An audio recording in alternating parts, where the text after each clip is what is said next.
out. And I want to thank particularly Professor Roger Stancliffe for his leadership in bringing a group of us together to actually bring together this volume. And I think this book really brings together two very challenging topics, and they are end of life and in people with intellectual or developmental disability.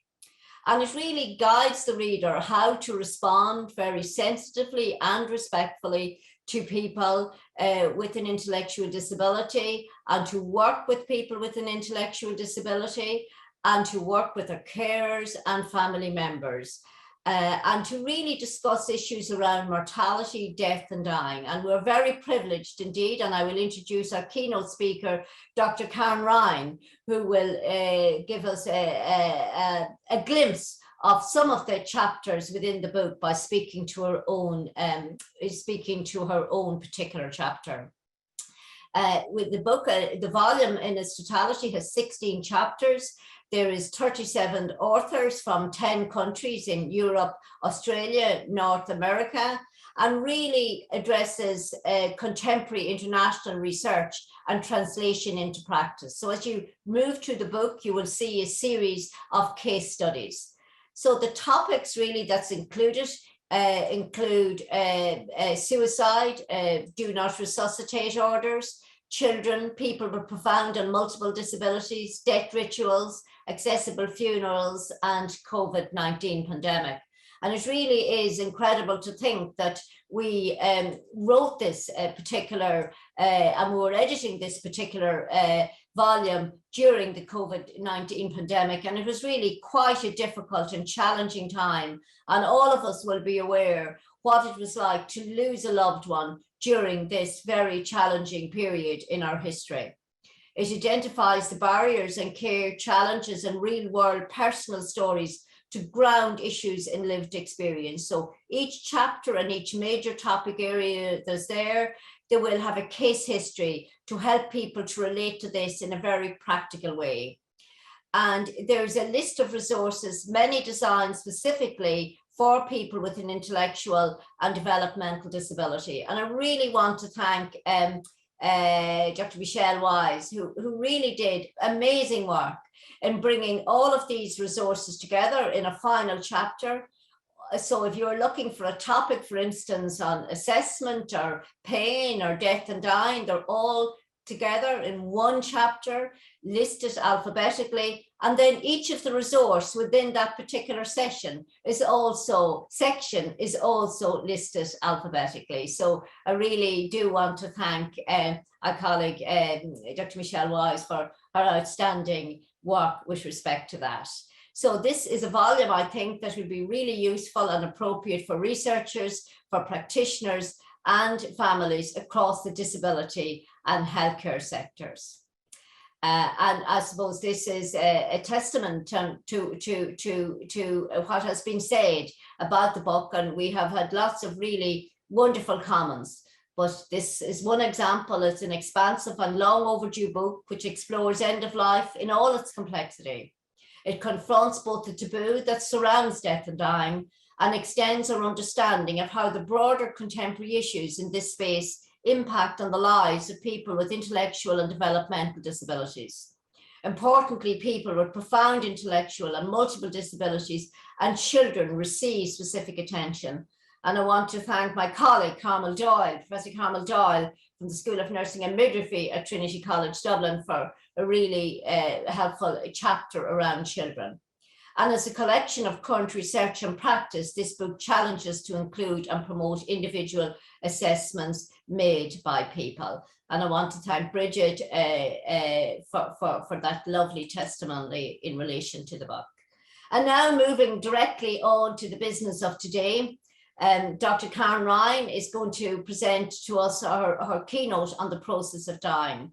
And Dr. Ryan is a UCD clinical professor and palliative medicine consultant at St. Francis Hospice and the Mater Hospital in Dublin. She was the clinical lead of the National Palliative Care Programme until 2018 and is currently National Speciality Director in Palliative Medicine, Royal College of Physicians in Ireland. and her research focuses on health services and palliative care for older people with intellectual disability. And I've had the privilege and the pleasure to work with Karen for most of my career, I would say at this stage.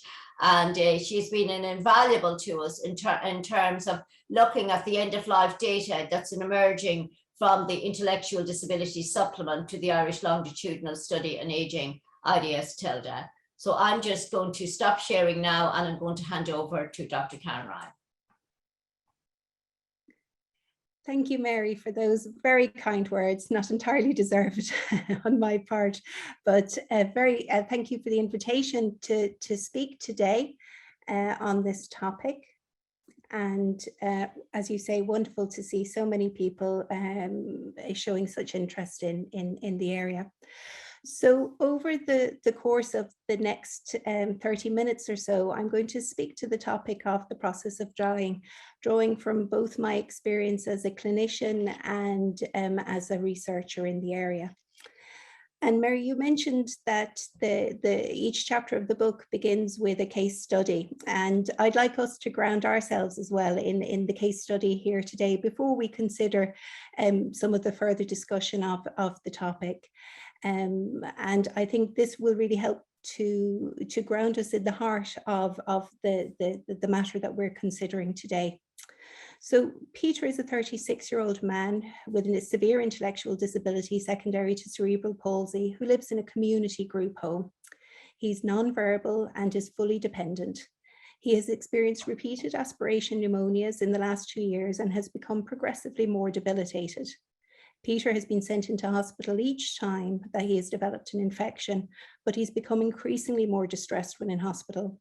His carers feel that he is frightened at leaving his familiar home environment and that this has triggered episodes of challenging behaviour. They do not think that the hospital know how to manage Peter's distress. Increasingly, they are now concerned that he is weakening despite the treatment that he has received, and they've begun to ask themselves whether he is benefiting from hospitalizations or not. His carers are conflicted. On the one hand, they are reluctant to speak about this to the hospital staff because they are afraid that they might deprive Peter of treatment. But on the other, they don't want him to spend his last weeks afraid and distressed away from home. So I think this is a story that will perhaps resonate with many people, and that has been the impetus behind so much of the work that the community has been engaged in trying to improve the care provided to people with intellectual disabilities over the course of their lifespan, but very importantly towards the end of life. As every person's lived experience is unique, so too is their dying. So there is no one simple single definition of what is a good death. Indeed, what is meant by a good death is something that is deeply individual to the person, that is shaped by their life experiences, their values, their beliefs, their family contexts. However, we do know from our own personal experiences and also from the research that has been conducted that there are some commonalities that are shared by people across settings and cultures. And those commonalities are those things like having a sense of life completion, if possible, when approaching death, being free from suffering, and that's both physical and emotional suffering, being treated with dignity and respect, and for many, being surrounded by family. And the use of the term family really is those people who are important to the individual, whether that is family by blood or by choice. We know that these things are important to people with intellectual disability also. And from research that has been conducted that directly includes the voice of people with intellectual disabilities, we know that they place high value on maintaining presence and relationships, communicating and honouring wishes, and meeting spiritual needs.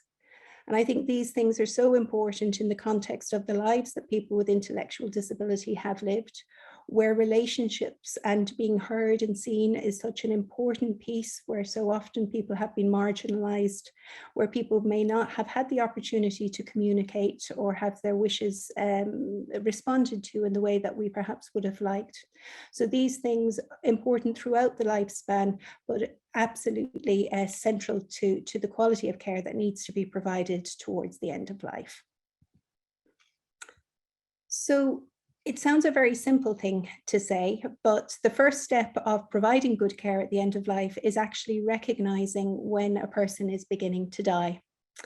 I think Kennedy summed it up well when it was said that diagnosing dying is part art and part science. And that's because many of the symptoms and signs that are associated with a person entering into the final stage of life are actually symptoms and signs that can be present in other illnesses that may potentially be reversible. And as we know, there is no one magic blood test or diagnostic test that tells us that somebody is dying. Instead, we need to use the art of clinical science to put together these symptoms and signs, and to elucidate then that diagnosis that perhaps somebody is coming towards the final stage of life. And it's because of the complexity that it is so important to involve a competent professional when making a diagnosis of dying. So that means somebody who is skilled and experienced in this area of care, and that ideally should have knowledge of the individual person preceding this encounter. A key question that the person will ask themselves when considering this is this deterioration that I'm seeing in front of me an unexpected or an expected deterioration? If the deterioration is an expected one, well, then it is usually the case that a person has been recognized to have a serious or life-limiting illness, and that changes have been noted that would be expected to progress, and that oftentimes a care plan has been put in place in advance of this expected deterioration to try and guide care in this final days of life. But sometimes things can happen unexpectedly. Either a deterioration occurs more quickly than it's expected, or it perhaps may not have been anticipated. And it's very important at these times of an unexpected deterioration to ask oneself whether or not the deterioration represents an episode of potential reversibility. That is, that perhaps there may be something within the illness that can be partially or completely reversed so that the person will improve for a period of time. So that's the importance involving somebody knowledgeable around about making these decisions. And because of the complexity of the area, it can sometimes be that the multidisciplinary team may not all be of the one opinion. And if there is disagreement within the team or between professionals, it is really important to seek expert opinion to help in resolution and final decision making.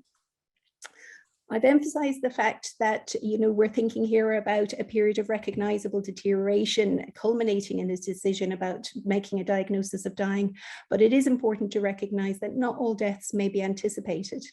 In the general population, it's estimated that approximately 10% of natural deaths are sudden or unanticipated.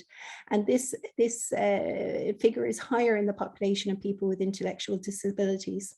Conservatively, estimates are that the rate of unexpected death is twice that of the general population, and indeed some studies would suggest even higher.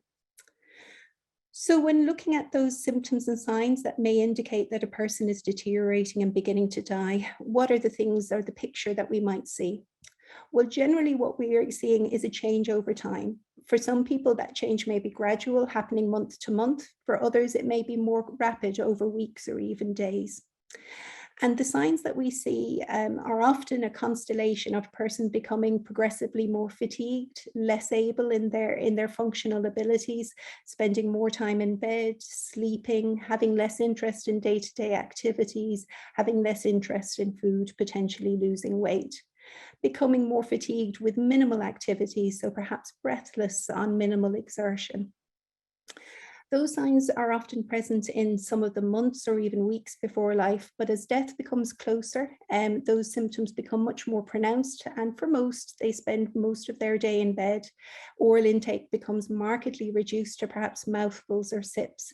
And as the final hours or day of life approaches, usually the level of consciousness reduces, a person may become more confused, their breathing pattern changes, and in the final hours or minutes of life, breathing pattern becomes altered and pulse becomes weaker.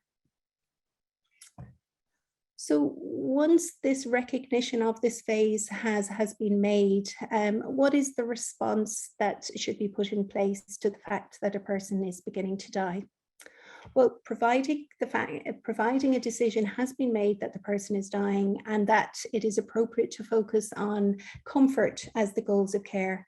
The actions then really should be, and I'll talk you through them in the following slides, are beginning with communication, talking to the person and or the family as appropriate. And this can be, again, quite a complicated area of care, so we'll spend a little bit of time considering this.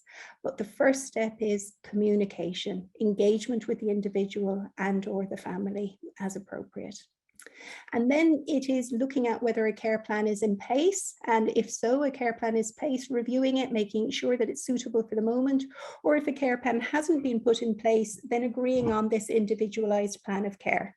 And all of the aspects that should be considered within the plan of care include the place of care, issues of food and drink, nourishment, symptom control, and provision of holistic support. And when we're talking about holistic support, we really are talking about physical, emotional, psychosocial, and spiritual needs. Important to consider that a person may well become more distressed as they are weakening, and so medications should be available for symptom control so that there's no delay in responding to distress. And consider tablet burden or medication burden, because many of the previously needed medications are no longer conferring benefit and may be discontinued. Very important to have really, I suppose, that think ahead, prepared mentality, ensure all supports and resources are in place. And that can be quite involve some consideration. It might mean some additional or different equipment. It might mean changing some of the supports and the availability of care being provided in the familiar setting. Then very importantly, think of all of the other members of the team that are involved in care and communicate, and spend time preparing family, friends, and any staff who may be involved to what might lie ahead. So we'll go through all of these things now in that little bit more detail. So starting with perhaps one of the things that carers report, one of the most challenging aspects of providing care, and that is the idea of communicating with people with intellectual disability about serious illness and death. A really, really challenging area, and perhaps where one of the areas where there is the greatest difference in the kind of care that we provide to the general population compared to the care that we provide to people with intellectual disabilities towards the end of life. And I say this because in Western societies, it's generally accepted that adults should be offered the opportunity to engage in communication about their illness. And this is because it offers them an opportunity to make sense of the changes that they will realize that are happening, and because it offers them an opportunity to be involved in decision making and shaping what they want to happen over this period of their life. Now, the situation is obviously very complex when dealing with people who have cognitive impairments and perhaps who have had varying experiences of being involved in discussions about life or death or serious decision making to date. But we should start from a place of not completely saying that this is something that should not be considered, which has been the practice to date, but start from a position of commonality and of considering the appropriateness of engaging in communication. So what evidence do we have to guide us in this process? Well, actually, surprisingly little, really. The evidence that we have, the experience that we have of knowing or understanding how people with intellectual disability conceptualize or understand serious illness and death is rather limited. But I'm drawing here in the next 3 slides from the work of Musen van der Kerkhoff et al. And other colleagues in trying to maybe kind of, I suppose, go through each of the groups of people with mild, moderate, severe, and profound disability, and considering what we know of their potential for understanding about illness and death and how that might then shape our response in the care that we provide. So looking at the first groupings there of people with mild intellectual disability, what the evidence base says, and which I think is reflected from personal narrative of caregivers and indeed the reports of people with intellectual disability themselves, is that generally speaking, people with mild disability do have some understanding of death that often can be reasonably clear, that can involve logical thought that relates to specific events and life experiences and one's own personal experience, and that the grieving process as a person goes through in confronting loss, both in their own illness and the losses associated with that, or perhaps their experiences of bereavement, are comparable to the general population. The experiences that people have over life often do shape their understandings of illness and death. So a person who has had much in the way of loss and experience of bereavement will potentially have a greater understanding or life knowledge to draw from, compared to somebody who perhaps has not experienced this before. And all of these things need to be factored into the assessment that is made of the individual's capabilities. But broadly speaking, the place that healthcare professionals, should be coming for and considering when in making this assessment is that whether it is appropriate perhaps to engage in open communication where the person with intellectual disability indicates that they wish to engage in this communication, and that people should be thinking about engaging with spiritual and religious supports where desired. Very importantly, considering the emotional responses to loss and illness, as well as the cognitive responses. So offer emotional supports through shared experience, participation in rituals or behaviors associated with loss and grief for the peers of those people who've experienced bereavement.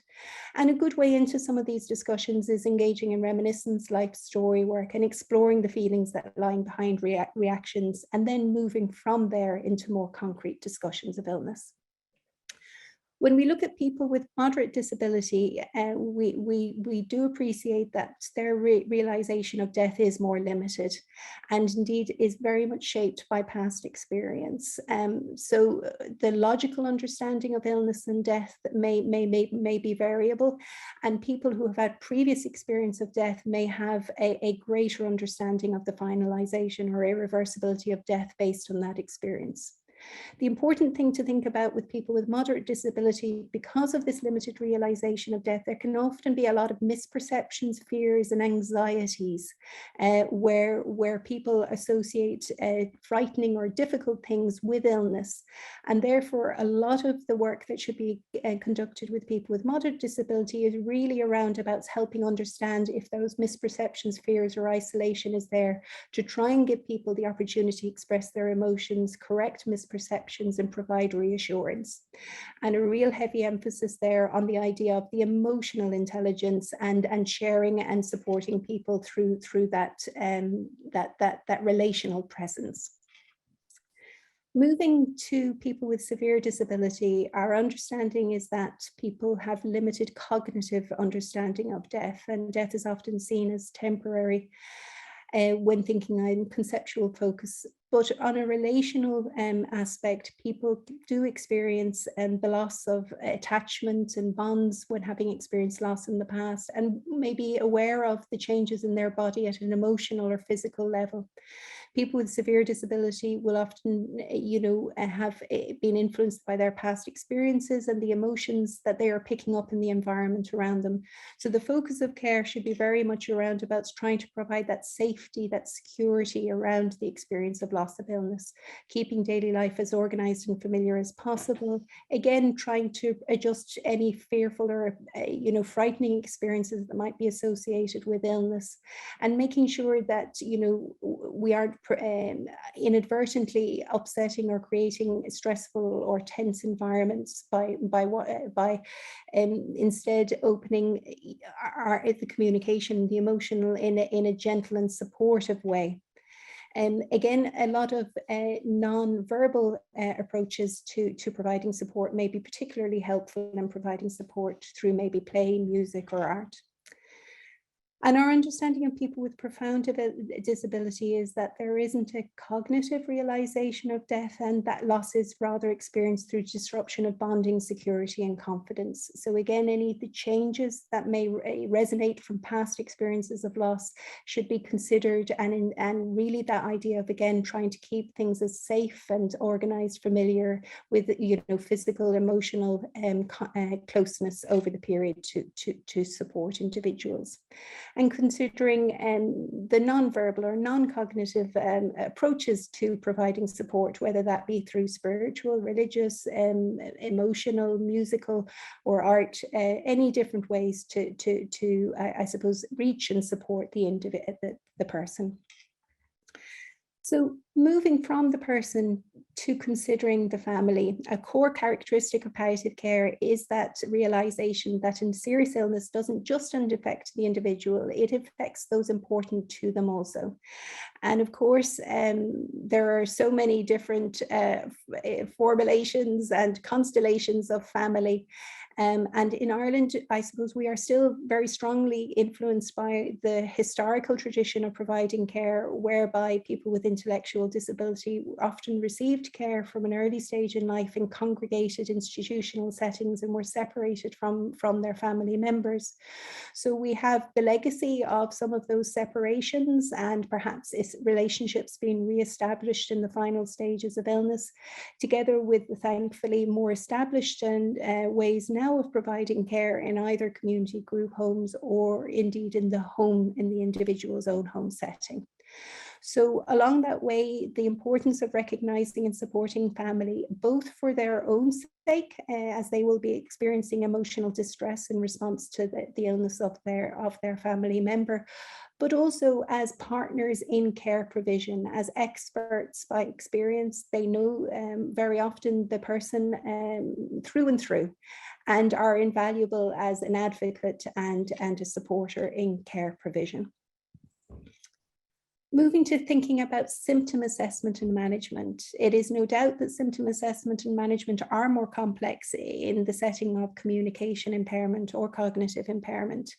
Self-report is the gold standard of reporting symptoms, but we do, of course, need to remember that just because a person does not self-report does not mean that they are not experiencing distress.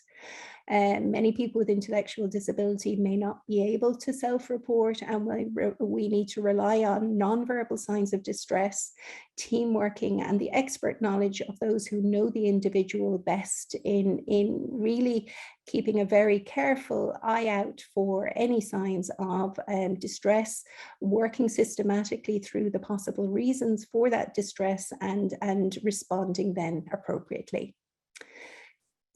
For the symptoms that are experienced as a result of advancing illness, both medication and non-medication strategies can be employed. For example, if a person experiences breathlessness, simple non-pharmacological strategies such as appropriate positioning, use of a fan, can be useful ways of alleviating distress. However, because of the burden of advancing illness, often it is necessary to use medications to help reduce symptoms such as pain or nausea or breathlessness. And so important to think ahead and to ensure that anticipatory medications are available when needed. So what we mean by this is that if we know that somebody is going to deteriorate and that a deterioration or a symptom flare may occur out of hours, say during the weekend, overnight, or perhaps on a period where access to medications is more challenging, we think ahead and we make sure that those medications are written up on an as needed or PRN basis, so that those caring for the individual can immediately respond to symptom flares when they occur. And generally speaking, if we're thinking about the medications we need to have available to us when caring for somebody at the end of life, they do need to cover the common symptoms of pain, nausea, breathlessness, anxiety, confusion, and chestiness. So Generally speaking, at least 4 medications should be readily available. Some medications will cover a couple of uses. So for example, morphine or opioids can be used for both pain and breathlessness. But generally speaking, a pain relieving medication, an anti-anxiety, an anti-agitation, an anti-sickness medication, and an anti-chestiness medication are usually needed to be available for people to provide optimal care. That is to say that not all people need medications at the end of life. It is always wonderful to see when somebody slips away naturally or gently without any medications. But again, that mantra of be prepared is the one that I would say better to have the medications and not to use them than not to have the medications and to have somebody distressed. And of course, as somebody is coming to the final days or hours of life, a person's swallow may deteriorate such that they're unable to manage medications by the oral route. In these situations, the person unfortunately will continue to experience any preceding pain or nausea. So just because somebody is less responsive or poorly conscious does not mean to say that the pain or distress goes away. It can still be present, and for those reasons it's important to continue the medications that were previously given by oral route, but to change them over to a subcutaneous infusion route. So we tend to use a continuous subcutaneous infusion rather than an IV infusion, simply because it is a little bit less invasive, a little less painful, but much easier to administer in the home setting. The IV route isn't wrong, and if somebody is in hospital or something like that, it may be a very easily accessible route in that setting. But by and large, the subcutaneous route is the one that we most commonly utilize because of its ease and tolerability. So turning to a topic that really could consume an afternoon in and of itself, and that is the fact that often the decisions that occur at the end of life, they can be clinically complex, have a layer of emotional distress attached to them. And unfortunately, some of our legal situations can further complicate matters where there are legal uncertainties or differences of interpretation of our opinion. So ethical dilemmas are something that may arise in the end-of-life care setting. And in these situations, having access to an experienced team, having relationships formed, a culture of open communication where differing opinions can be respectfully proffered and listened to is essential to help teams navigate the decision-making process with the aim of providing the best care possible to the person and their family. So food and fluids are commonly situations that arise and the maintenance of same and cause some distress. I suppose as a general principle, if we think about a person's deterioration and the way in which a body generally starts to fail and fade away, nature's way is that people will naturally lose the sense of taste or appetite, hunger and thirst in the actively dying phase. And as their organs slow down, people will be less interested in eating and drinking. So a person who is dying will not obtain the same benefits from artificial fluid or hydration as a person who has a treatable condition. Nonetheless, in some situations, the continuation of subcutaneous fluids may be appropriate. There may be some benefit, or if somebody is already on artificial feeding, a reduction and continuation of feeding may also be appropriate. But by and large, as the body weakens, the benefits of food and fluid lessen, and the potential downsides or burdens of those treatments become more prominent. So for example, as somebody's gut begins to slow, the provision of artificial feeding may mean that food is pooling in the gut and causing nausea and distress. Or the administration of artificial fluid may lead to an accumulation of chesty secretions. So the decision making at this time is very carefully balanced between what are the pros and what are the cons.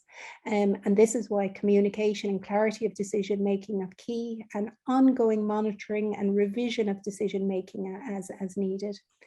And if teams feel that they don't have the internal expertise or capability or experience in dealing with such decisions, please do feel free to seek advice and support from palliative care teams. Resuscitation and DNAR orders are another common point of discussion and consideration. But to bear in mind that the stopping of the heart and the lungs is a natural part of dying. And therefore, this, in situations where somebody has a serious or life-limiting illness, the likelihood of artificial, of a basic life support or advanced life support responses in restarting the heart in those settings is vanishingly small. And therefore, basic life support in those settings runs the risk of interfering or with the care that is being provided or the accompaniment that the carers have around the person at this time of their dying. So, moving from consideration of the person with intellectual disability to just thinking of the team surrounding the individual. We've thought about the emotional and psychosocial support needs of family, but for many carers, professional carers, there is a very deep and long relationship with the person with intellectual disability, and they themselves may be emotionally affected by the care provided. So the important things to think about are, in terms of ensuring that the best possible care is provided to the individual, make sure every member of the team is up to date, there's been good handover of information, so that we can make sure that we're all on the same page providing care. But then think also about the needs of the carers, also provide support where needed, and recognise that in environments where carers and staff are unable to speak of their loss or illness or feel that they have to hide it away and that they're unprofessional for not being, for showing any distress, this runs the risk of creating environments where disenfranchised grief really flourishes, and where people then experience very distressing emotional and in sometimes physical consequences of being stressed and not allowing their emotions be recognized and to be able to work through them. So a word also around the preparation of peers with intellectual disability. The literature would tend to show that we're much better at involving people with intellectual disability, that is the friends and fellow service users or housemates of the person who has died. We're much better at involving them after the death in the funeral than in preparing them for the impending loss. And again, this is something that is when we stop to think about it, it is something that is counterproductive and unhelpful, because as we know, if people need, a longer period of time to fully absorb or understand or work through information, we aren't doing them any benefits or favors by instead turning their experience of loss and grief into a sudden, unexpected event. Staff can maybe worried about the idea of confidentiality, but it is possible to prepare peers without necessarily sharing confidential medical information, but as important people within the life of the person with intellectual disability, the person themselves may give permission, or it may be possible to prepare and share information not specific to the individual, but that helps others to understand the changes that are happening, and in some ways to give them some additional support in advance of the loss of the person. So I think as perhaps a nearly final slide, one of the important things to recognize, that all of this sounds a little bit more cut and dried when giving a presentation and when talking about the diagnosing of dying and the placement of the care plan. It's, I suppose, something that I say to families, it's both the best and the worst of palliative care. In the same way that life is uncertain, so too death is uncertain. And I suppose there are times when, we really do feel that all the signs are pointing to the fact that somebody may be imminently dying, and yet somewhere out of the reserves of the individual, or for whatever reason, they pull through for a period of time. So it is both the best and the worst. The worst is that it is a roller coaster and uncertain. The best, I suppose, is that some things are beyond our control entirely. And the individual's own spirit and tenacity is making itself known. So the diagram on the right is one that people will commonly see, which was put forward some years ago initially by Lunny and colleagues to try and describe kind of the three common patterns that people see in people's functional decline prior to death. The lines in red are the typical trajectory that was used to be seen with cancer, although that's now changing, where somebody is very well for a period and then has a recognizable period where they start to decline quite quickly. And often that coincided with the idea of the diagnosis of an advanced cancer. The line in blue is the one that is often thought to be associated with organ failure, so such as episodes of repeated heart failure or pneumonia, where somebody is progressively declining over time, but there are periods where they really take a nosedive, to use medical speak, and they become very seriously unwell, but yet perhaps with treatment or their own reserves, return to a level of functioning. And then the line on the green is the one that's often associated with illness such as progressive frailty or dementia, where there is a progressive decline and a prolonged period where people are very, very unwell. And the actual tipping point at which somebody moves into the actively dying phase sometimes can be almost invisible. The level of baseline functioning is so low. So you can see there that although there are markers of decline, there are also times where reversibility still may be seen and a person may yet show some improvement. There isn't any easy way of managing this uncertainty, and the advice that I would give is the first piece about the involvement of the experienced people who have knowledge of the clinical situation and who are able to best judge, the individual situation for this particular person, and to try and judge where they are in that journey. And then the second piece is open and honest communication. The person looks as though they are beginning to die, and to explain what might lie ahead and the signs that would be indicative of further decline and increasing certainty, and an agreement as to the level of intervention that should be pursued along that journey. So communication, communication, communication.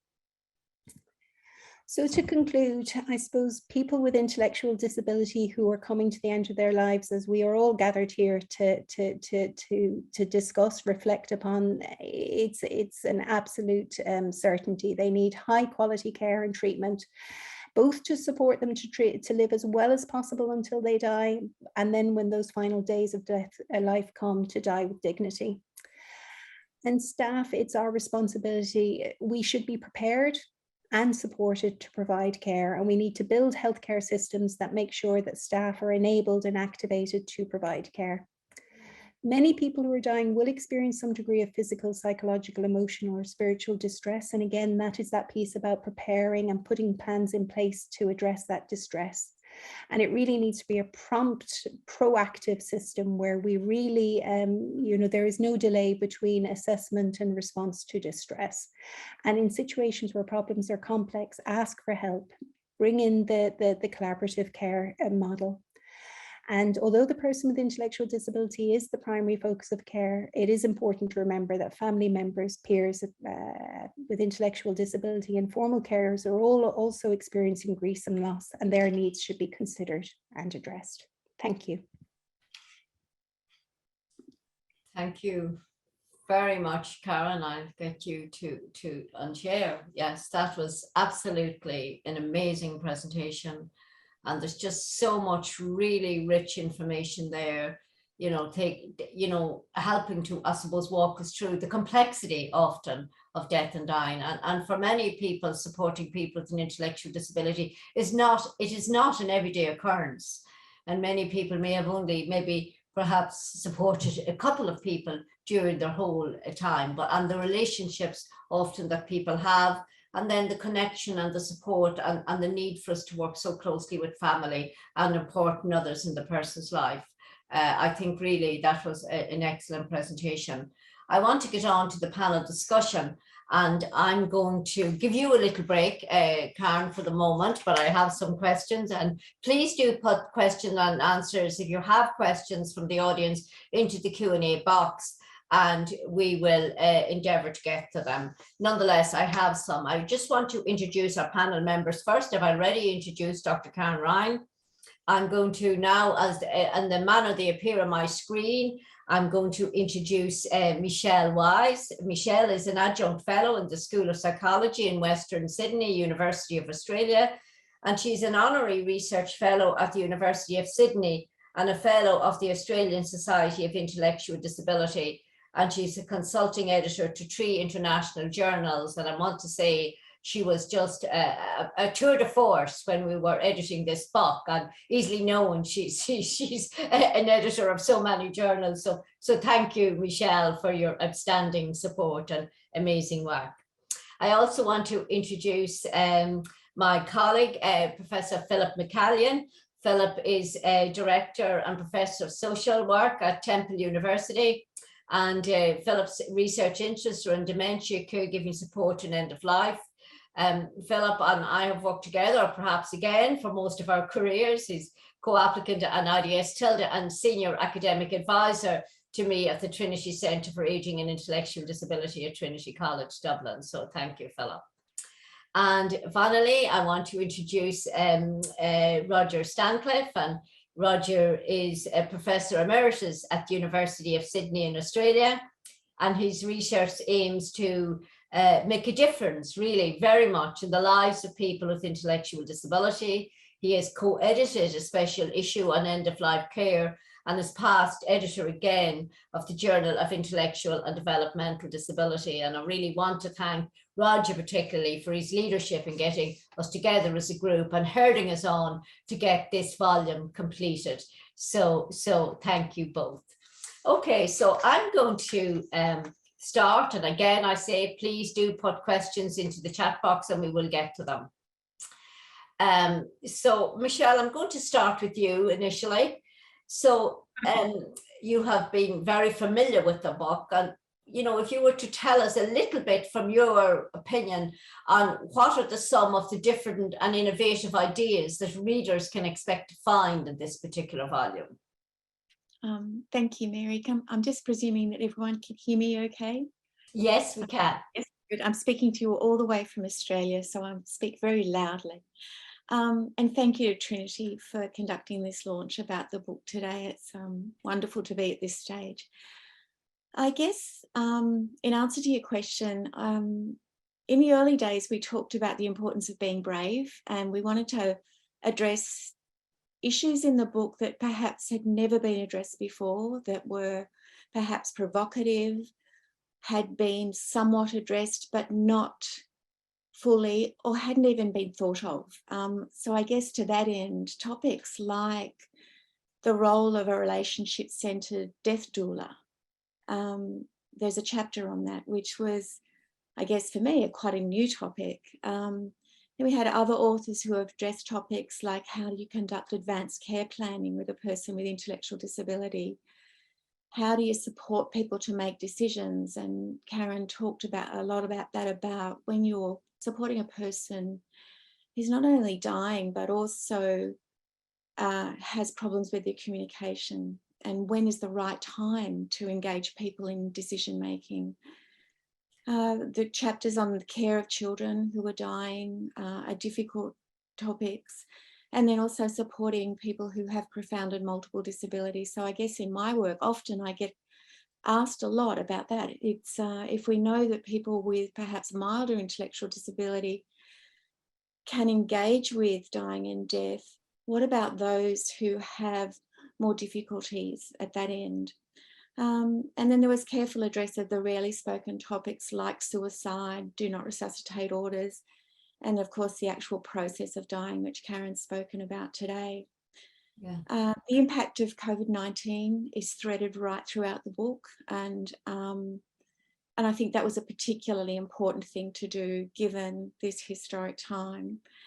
And then of course there's a specific chapter on the impact of COVID-19, a chapter led by yourself, Mary, and your wonderful team, and that often wrenching distress of caring for the dying with disability and the ethical problems around that time. So I think those are all of the things that to me made book hopefully a helpful volume.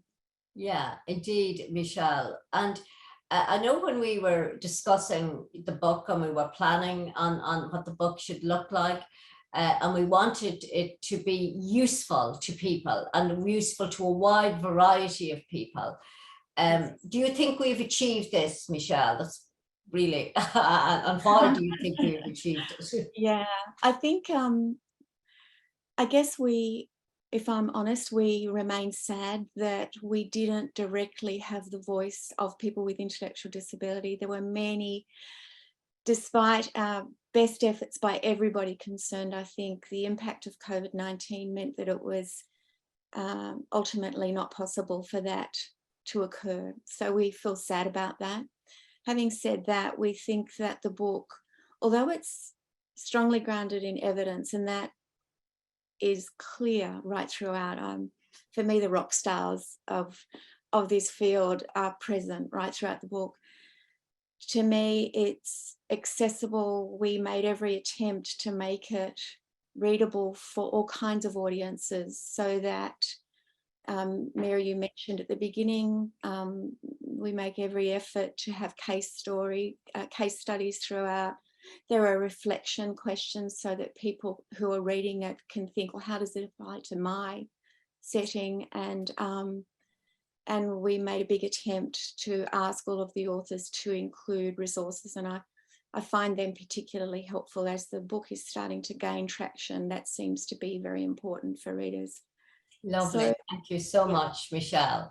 Yes, and I think it's a nice segue really into a further question that's come in terms of COVID. I suppose this was just a particular poignant time in our history across the world. And Philip, I'm going to ask you, is there any insights, or what is the insights that is offered in the book, or can you speak to us a little bit in terms of COVID-19 pandemic? Can you unmute, Philip? Certainly. So, in developing the book, COVID wasn't something that we had put in the original prospectus because it hadn't occurred. And then it did occur, and it clearly affected the timeline of the book. And you always talk about stretching deadlines, and we had to stretch because of the challenges that COVID was representing.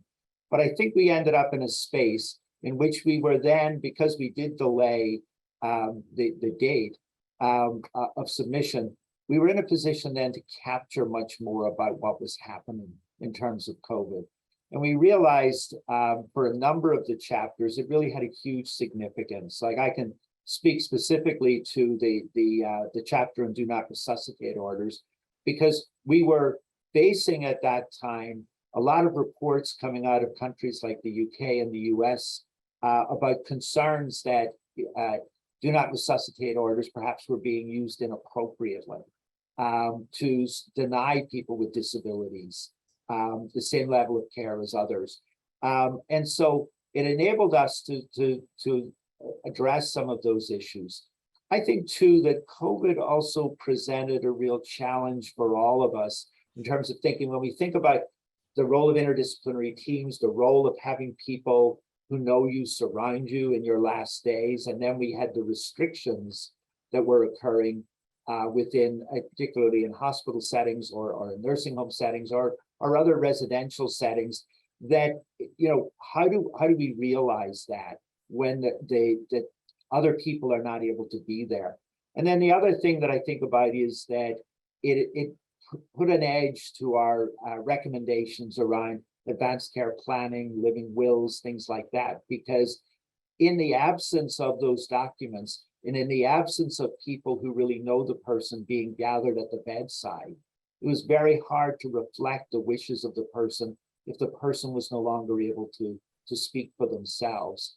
When I think about advanced care planning and living wills and things like that, clearly there's different expectations and requirements in different countries and jurisdictions. But I think that the book sort of tried to reflect that there are differences, but could we look at some of these core issues? And again, COVID helped us to sort of think about, but how do we realize that in practice? the last thing I'd say as well is that, you know, the idea of an interdisciplinary approach to end of life care was very challenged as well by COVID in terms of different professions being able to access. And we realized as we considered that there was also challenges around the preparation of some disciplines around end of life issues, and the awareness of the other professions of how to utilize those additional groups most effectively. And so in the training chapter, we try to address that as well, to sort of how do we upskill not just those who perhaps have not been as active in end of life care, but also to help other professions to make space for those ideas as well. And I think that we saw that in the COVID situation very starkly, that was not happening in the way that we all write about it and talk about it. So hopefully through the different chapters, and I also emphasize the resources chapter, because if we're going to talk about advanced planning, if we're going to talk about the involvement of people with intellectual and developmental disabilities themselves, one of the things that the resource chapter does really well is bring a lot of resources to the forefront that will support those kinds of activities. Okay, thank you very much, Philip. Mary, yes, I'd just like to add one small point to Philip's excellent answer. I think sadly, but ironically, the constraints on funeral attendance during the COVID period brought to the attention of everybody the experience that some people with intellectual disability had throughout their entire life in the past of being excluded from funerals and the shared emotional support that they provide, and perhaps gave us all some greater insight into what people with intellectual and developmental disability may have experienced. Yeah, absolutely. I think it was such a realization for the rest of society what it was really like not to be at the bedside of your loved one, or not to be able to be part of funeral rituals. And I think we all know historically that for many people with intellectual disability, that was part of their lived experience. So I think it certainly shone a light on that. And one final question, thanks, Roger. And one final question, Philip, quickly, was there any surprises around end of life care that emerged for you across the chapters? You know, there was a pleasant surprise. As someone who's been involved in intellectual and developmental disability services for a very long time, I started out in the era of institutions, part of some of the initial deinstitutionalization work. And I always remember one of my colleagues who used to say that the biggest challenge that we had in that work was that we all had an Oedipus complex. We thought that the way in which we addressed issues for people with intellectual and developmental disabilities was to build another building or build another very formal program. And one of the things that I think comes through really strongly across the chapters is that we have moved end of life care, that there is a role for hospitals and for hospices and for other formal services. But we've moved in terms of the idea that people should be able to be in the home that they consider their home, that there are services that can be provided, that there are supports that need to be provided, and also that there should be a greater inclusion. I think, again, as you look at the chapters, you'll see what I see as a movement in some of the earlier literature that saw, for example, the relationship between care staff and families as a little conflictual, like who's the real family, and to a much more inclusive view that everyone is part of this, including the peers of the person as well. And so, you know, helping to sort of move those ideas along. Was it a surprise? You know, certainly it's something I've been part of advocacy for, but it was really great to see the examples across multiple countries and new ideas and new perspectives on how we sort of move in those directions, that just as we're trying to do that for the general population, that we are moving in those directions and have made a lot of progress in those directions for people with intellectual and developmental disabilities. Okay, great. And Karen, we have a number of questions that's coming in through the chat box, and I'm just going to asked you to answer one or two of them, and then I'm going to move Roger to you. But Karen, there's ongoing debate here in Canada about medically assisted death among the population of people with ID, and fear among many advocates that decisions may be made by medical teams as a measure of efficiency rather than choice of the individual. How do we navigate this ethical question so that people are not automatically pressured but afforded choice like the rest of the population? Yeah, an extremely difficult question, extremely difficult topic.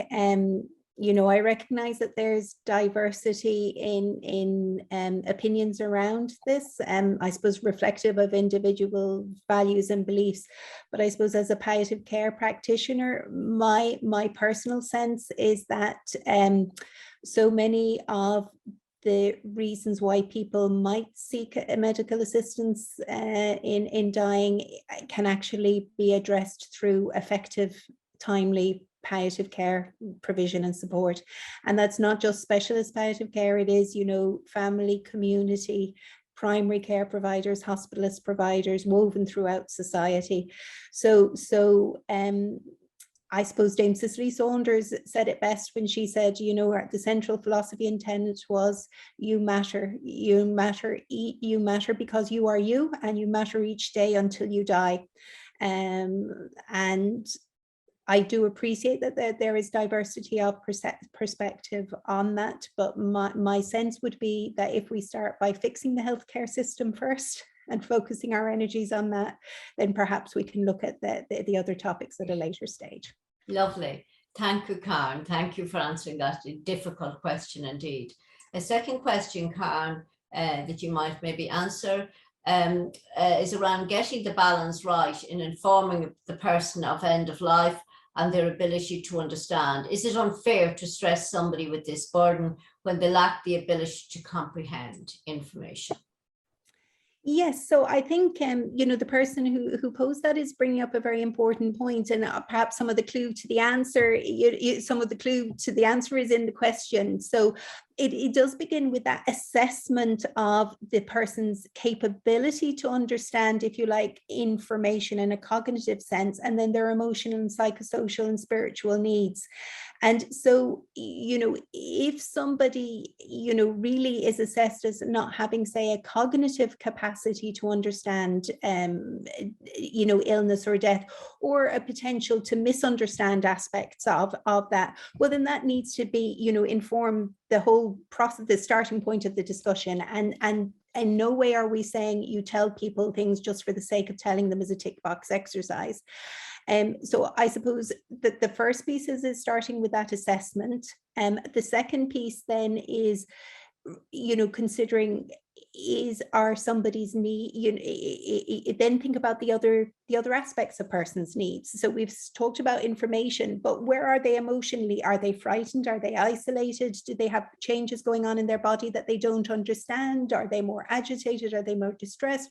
Are they missing out on their usual experiences? And start with those pieces in terms of their need, and gradually and incrementally kind of think about what the care plan might be in responding to that need.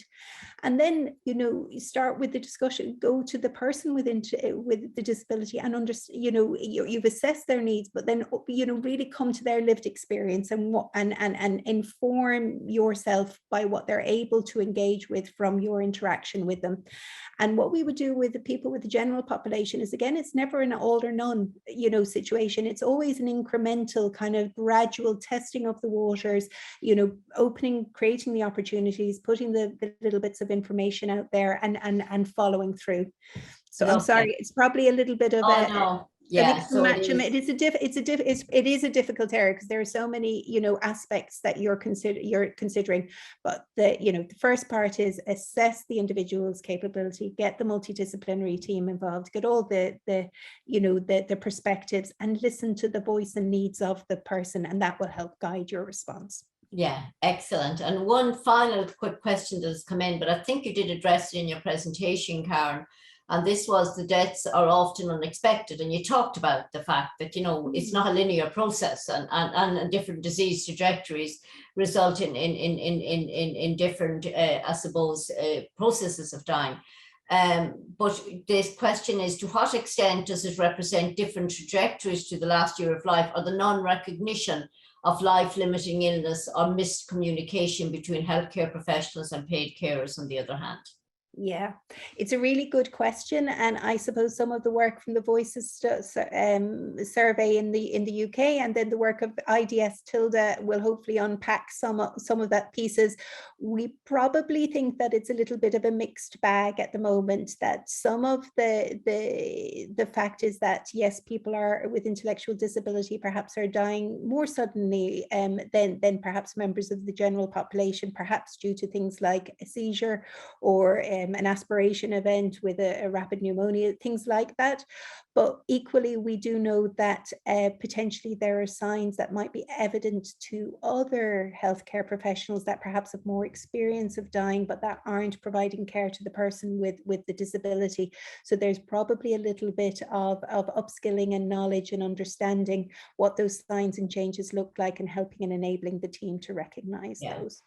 Because oftentimes I've seen myself that people often think that this is something, a new event or something that needs to be very actively managed, rather than it being, part of the and actually, just as a word maybe to I suppose, in terms of those who are most familiar are being hard on themselves and not picking things up, we do know from the general population that actually sometimes those who are closest to the person are the ones that paradoxically, can find it the most difficult to recognize. So it's that double instinct. Sometimes being very close to somebody means that you're absolutely attuned to the most minuscule of changes, but actually other times when you're very close to a person, I suppose the emotional piece perhaps colors one's perception. So it's a complex topic. Lovely, thank you. And Roger, can I turn over to you? I have a couple of questions here, and obviously this book has a range of international authors. And how, from your perspective now, after bringing this group together, how do you feel that it enriches the group of chapters? Thanks, Mary.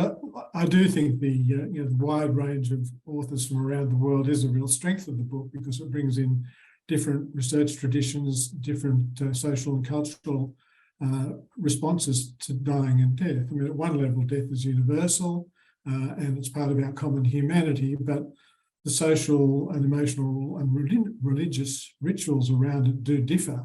And I was particularly struck, for example, by the examples that you contributed to the chapter on accessible funerals about dying and wakes and funerals in Ireland, and particularly the examples of wakes being held in group homes where fellow residents helped lay out the body of a resident who had died, and they held the wake over the days preceding the funeral in the group home, with very active participation by those people with intellectual disability and many others who were important in the life of the person who had died. And that's quite different from our experience in Australia, let me tell you. And I think it really opens up one's eyes to the range of possibilities that are there to farewell a person, to have some emotional support and closure around that event in ways that are not necessarily happening in other countries. So I think in lots of different ways, the different international experiences enrich the texture of the book. Yes, indeed. I think Ireland, we're probably very good at the funeral piece, but I'm not sure if we're as good at the talking about that part of the event as perhaps in some other cultures. So indeed, but that was certainly interesting, Roger.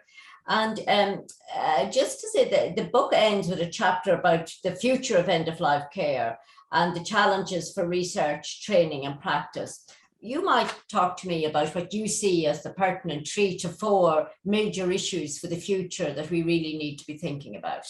Sure. Look, I'll start with practice. We've mentioned on a number of occasions throughout this presentation the resources that are listed at the end of most chapters and brought together in the final resources chapter that Michelle did such nice work on.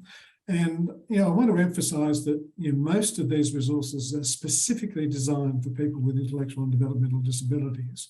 So they're very accessible. They use videos, pictures, very simple wording, or in the case of books beyond words, no words at all. So you can tailor the story to the particular situation of the person. So there's already a great deal out there that will support good practice. And if you make use of these excellent resources, then a lot of the problems that researchers identified in the way that people experience dying and death can be limited or overcome and turned into positives. So I think that's one important thing about practice. In relation to research, I think one striking thing for me was the book is called Intellectual and Developmental Disabilities, but if you look carefully at the titles of many of the chapters and their content, much of the research is about intellectual disability, and I think intellectual disability researchers have done a fairly good job in this space in the last 10 to 15 years, and that's not been reflected in research involving people with other forms of developmental disability, such as autism and cerebral palsy and the like. We do have one chapter in the book specifically about autism, and that's the chapter 3 on suicide and autism. And sadly, research is making very clear that people with autism, especially those without co-occurring intellectual disability, are at greatly increased risk of suicide.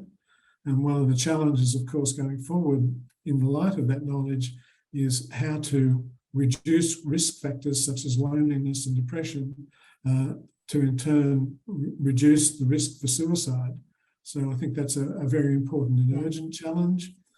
We have other important challenges in relation to complicated and disenfranchised grief, which is being understood better, but then having understood it, how do we support people? What do we do about it to reduce their risk of these very serious issues?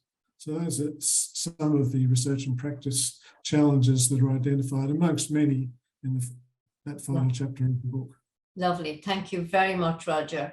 I just want to make sure I've answered questions that are coming in. So this one from Sharon: I've noticed significant deterioration in some clients post-COVID diagnosis, especially in seizure activity. Has this been noted in any other locations?